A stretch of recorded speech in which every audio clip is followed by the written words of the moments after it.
নমস্কার বন্ধুরা, আপনারা দেখছেন ASM Bangla online YouTube channel. বন্ধুরা, এই মুহূর্তে ডিএ মামলার লেটেস্ট আপডেট। এবারে ফয়সলা হবার রাস্তা প্রশস্ত হয়েছে অনেকটাই।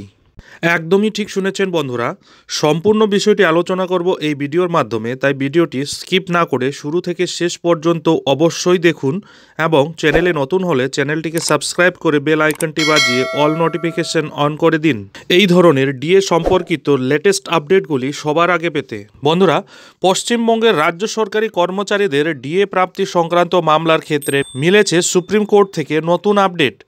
আপনারা জানেন, কলকাতার বুকে ধর্মতলার শহীদ মিনারে রাজ্যের সরকারি কর্মচারীদের একাংশের লড়াই জারি রয়েছে বকেয়া ডিএ নিয়ে।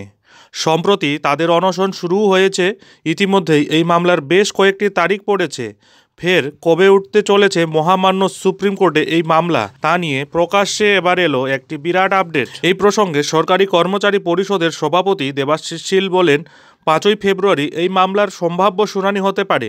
মিসলেনিয়াস ম্যাটারের যে তালিকা প্রকাশ হয়েছে সেখানে ডিএ মামলা রয়েছে, তবে কোন বিচারপতির বেঞ্চে এই মামলার শুনানি হবে তা এখনও দেওয়া হয়নি।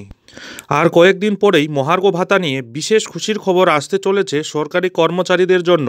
পশ্চিমবঙ্গের মহার্ঘ ভাতার দাবি নিয়ে দীর্ঘদিন ধরেই রাজ্য সরকারি কর্মচারীরা আন্দোলন, অনশন, বিক্ষোভ চালিয়ে যাচ্ছেন। যদিও 2023 সালের ডিসেম্বর মাসের শেষের দিকে নতুন বছরের উপহারস্বরূপ মুখ্যমন্ত্রী মমতা বন্দ্যোপাধ্যায় রাজ্য সরকারি কর্মচারী ও পেনশনভোগীদের জন্য 4% ডিএ বৃদ্ধির ঘোষণা করেছিলেন। আশা করা যাচ্ছে আর কয়েকদিন পর, অর্থাৎ ফেব্রুয়ারি মাসের 1 তারিখ থেকে তারা পেতে শুরু করবেন এই বর্ধিত ডিএ। তবে নতুন করে ডিএ সংক্রান্ত যে খুশির খবর আসতে চলেছে তা আসলে কেন্দ্রীয় সরকারি কর্মচারীদের জন্য। আগামী 1 ফেব্রুয়ারি কেন্দ্রীয় অর্থমন্ত্রী নির্মলা সীতারামন সংসদে 2023-2024 অর্থবর্ষের অন্তর্বর্তী বাজেট পেশ করবেন। বিশেষজ্ঞ ব্যক্তিরা মনে করছেন এই বাজেটে বেশ কিছু গুরুত্বপূর্ণ অর্থনৈতিক বিষয় ঘোষণা করতে পারেন কেন্দ্রীয় অর্থমন্ত্রী। বিশেষজ্ঞরা মনে করছেন এই গুরুত্বপূর্ণ ঘোষণাগুলির মধ্যে অন্যতম একটি হল কেন্দ্রীয় সরকারি কর্মচারীদের মহার্ঘ ভাতা প্রসঙ্গ। বন্ধুরা, কেন্দ্রীয় বাজেট 2023-2024 এ সমস্ত কেন্দ্রীয় সরকারের অধীনে কর্মরত সমস্ত কর্মচারীদের এবং পেনশনভোগীদের মহার্ঘ ভাতা বাড়তে পারে আরও 4%। কেন্দ্রীয় সরকারের তরফ থেকে প্রতি বছর 2বার কর্মী ও পেনশনভোগীদের ডিএ দেওয়া হয়। এর মধ্যে একটি দেওয়া হয় জানুয়ারি মাসে এবং অপরটি জুলাই মাসে। 2023 সালের অর্থনৈতিক বাজেট অনুসারে জুলাই মাসের মহার্ঘ ভাতা বাড়ানো হয় অক্টোবর মাসে। এবার ফেব্রুয়ারি মাসে অর্থনৈতিক বাজেট পেশ করার সময় কেন্দ্রীয় অর্থমন্ত্রী মহার্ঘ ভাতা বৃদ্ধির প্রসঙ্গ উল্লেখ করতে পারেন বলে আশা করা হচ্ছে। গতবার 4% ডিএ বাড়ার ফলে বর্তমানে কেন্দ্রীয় সরকারি কর্মচারীদের মহার্ঘ ভাতার পরিমাণ 46%। নতুন বছরে জল্পনা শোনা যাচ্ছে কেন্দ্রীয় সরকারের তরফ থেকে যদি ডিএ বাড়ানো হয় তবে সেই বর্ধিত ডিএর পরিমাণ হবে 4%।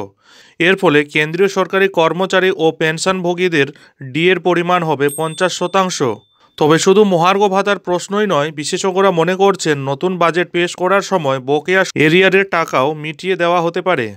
যদিও সরকারের তরফ থেকে নিশ্চিতভাবে এই মহার্ঘ ভাতা প্রসঙ্গে কোনো বিস্তারিত তথ্য জানানো হয়নি, তবে বিশেষজ্ঞদের কথা মতো কেন্দ্রীয় সরকারি কর্মচারীদের সত্যিই যদি 4% মহার্ঘ ভাতা বৃদ্ধি পায়, সেক্ষেত্রে তাদের লাভবান হওয়ার সম্ভাবনা প্রবল।